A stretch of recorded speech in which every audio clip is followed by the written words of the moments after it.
9 bizarre 90-day fiancé scenes. 90-day fiancé as a concept is already pretty uncomfortable, so it's no surprise there are plenty of cringe-inducing moments inside the show. Reality TV is made for awkward moments. There's not one reality show out that hasn't witnessed some uncomfortable moments which the viewers live for. 90-day fiancé is eligible to take the top award for awkwardness. Meeting your significant other for the first time, meeting big families, bringing out pleasure toys during passionately hugging time, trying to parent a child that is only a few years younger, and in some cases even older than you, but we can't stop watching, of course, and we think you probably can't either. What bizarre moments do you think deserve a spot on a list? Let us know in the comments below. Number 9. I Want It Now. During 90-Day Fiancé Season 2 Tell All, fans were dying to hear from the horse's mouth what went down between Mohamed and Danielle. So, when Mohamed revealed shocking blow after shocking blow, fans assumed it could not get any worse. But when he mentioned how Danielle acted when it came to passionate hugging, fans collectively could not shove enough cotton in their ears. Mohamed described Danielle as yelling at him, "I want my passionate hugging tonight." He said when he didn't comply, she would threaten him to have him deported. He even went a step further and accused her of peeing on him and having a weird smell down there and in need of seeing a doctor ASAP. Number 8. Don't pay your child support. It's easy. When Indonesian-born Leda brought her son with her to live in Wisconsin with her fiancé Eric, she just assumed his life would be all about her and her kid. Only Eric was married once before and had a few kids on his own. This was the cause of many arguments between Leda and Eric. She wanted to know how he had to keep paying child support when he has a new family now. She explained,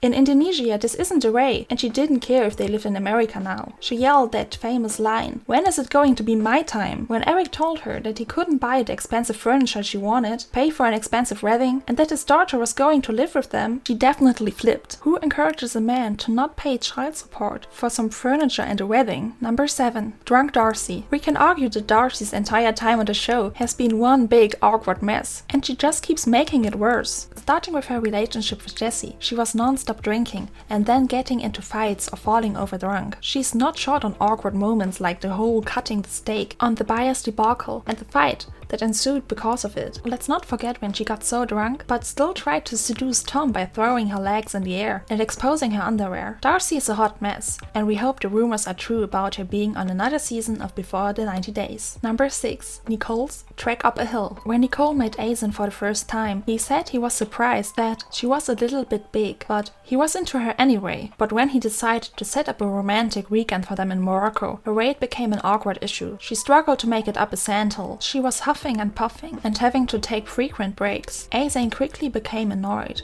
and started throwing out comments with a condensing honey at the end. "Stop being lazy and go out to do some workouts, honey." She kept struggling and he went throwing out those words of encouragement like, "Almost there, lazy. Oh my god, you're so lazy." Number 5. Dean accosts Hazel. Tarek went to the Philippines to meet his girlfriend Hazel. Things were a little awkward, but they managed to become comfortable pretty quickly. But then, Dean, Tarek's brother, showed up and started grilling Hazel about her intentions for his brother and his money. He also grilled her about being woman enough for Tarek and how she was going to handle him. Dean later explained that he asked this because Tarek likes to have multiple women at a time. Okay, cool, because that comment wasn't awkward as well. Why was he so concerned with his brother's passionate hugging life? Number 4. Merzel's dancing. Since the start of season 7 of 90-Day Fiancé, the only funny moments we have gotten so far are from Merzel and Anna. The Turkish-born fiancé of Anna barely speaks English and has already provided us with memes to the last season. One of those incidents happens to be his attempt to cut the dead silence in the car ride home from the airport. He happens to find the one Turkish music station in Nebraska and proceeds to dance while throwing his arms in Anna's face. Don't worry, Merzel, there's no way he could have caused an accident. Number 3. Louis asking Molly's daughter about relations. Louis and Molly seem to be doomed from the start. She is much older than him, and he didn't seem mature enough for older women, especially one as confident as Molly. Molly came with baggage in the form of 2 kids, a teenage daughter who would be off to college soon, and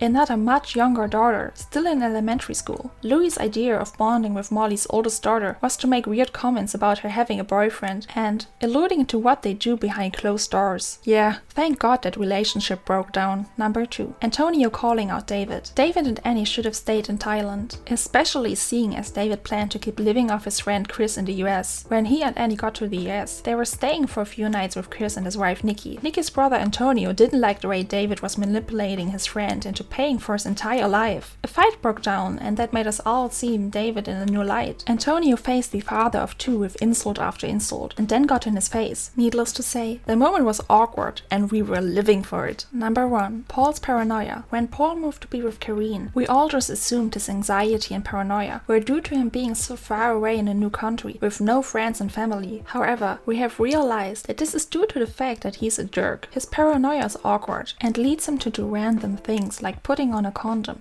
before going swimming with Karine, because he doesn't want anything to swim up his urethra. He also forces Karine to take a pregnancy test and STD test because he wants to have some fun. An STD test we can understand because better safe than sorry, but a pregnancy test is a little weird. Paul has done a number of things that would be considered awkward. Quite frankly, there are way too many incidents to get into.